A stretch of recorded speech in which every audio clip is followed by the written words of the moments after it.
You're the ones who filed it. You're the ones who filed these child support cases. The lady who's in charge of it is, I'm trying to remember the lady's name. The attorney lady is named Juliet Bates, Bates, and she works out of the she's part of our legal team here. That's right. And I asked Juliet Bates some very, very simple questions. And if she can't prove if she can't give an answer, then actually she's actually committing a fraud after she attempted to defraud somebody. Well, I mean, if you want to argue all this, because by all means, you do that, okay? Oh, I didn't argue, ma'am. But it's over. There's nothing to argue. Ask Juliet Bates. She had to dismiss it, because if Juliet Bates continues with this, I'll just take her to a court and charge her with fraud. And I'll take her on the private side. That's your option. If you want to take people to court, that's entirely up to you. You take me to court. You folks take me to court. I'm sorry? You folks have no problem threatening to take a man to court and other people to court. You folks do it all the time. Well, if you're not in compliance with an order, absolutely, that's part of our job. Yeah, but it'd have to be, first you'd have to have jurisdiction over that person. First the person would have to be considered a parent, and then he'd have to accept the title and position within your court.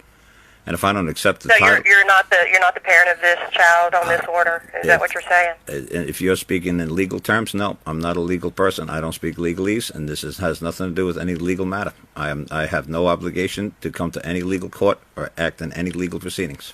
I'm just a man. Okay. Well, I mean, that's up between you and the courts. It's between... All I'm telling you is that's where it's going. It's between man. Would you like to provide your address so you have the option to go to court? It's between man and woman. It's not between man and court. Court is an inanimate object. Okay. A man doesn't have to answer to a soup can. Man has to answer to another man or another woman for what he does or doesn't do.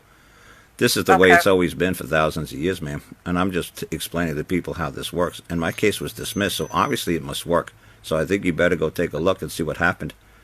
Okay. Well, when you get the summons to go to court, my suggestion would be is to go to court. But that's I do. I go to court. I just charged. There's a wonderful case between Linda Jones and I. It's a matter of public record. She gave me an order 406 days ago, and I carried out her order. Now she owes me $50 a day, and now I have a warrant and debt on her, and we're going to see each other in small claims court for $18,250. So you could watch to see what happens to Linda Jones. Okay, well, that has anything to do with this case. Sure it does, because when you order somebody to go to court and somebody to go to court... I don't order anybody. Well, whoever, I think the courts do that. Whoever places the order is going to get a bill from now on from all the people. And when we get bills, we're not your slaves. So if you order us to appear in court, we will appear, but you will compensate us. Okay. It's an amazing concept. Google my name and you'll see how wonderful it's working all over the world. Canada can't give out any court orders anymore. British Columbia, they cannot give any orders from the bench anymore. This part must be really amazing to you, but judges aren't allowed to give out orders. Okay. You'll find out. You guys all find out. You can't give out court orders anymore. We're not slaves, and if you order us to appear in court, we will, and we'll hand you the bill, just like it used to be done in England hundreds of years ago. When the king ordered somebody to appear in court, he went first to the court clerk, gave him the bill of the stipends of how much it cost him to get to London, and the court clerk would pay the man or the woman for appearing in court. I really don't have time to discuss the history of England or anything like that. I'm not trying to be rude. I'm just trying to let you know that I need your address. If you want to provide it, that's entirely up to you. We need it.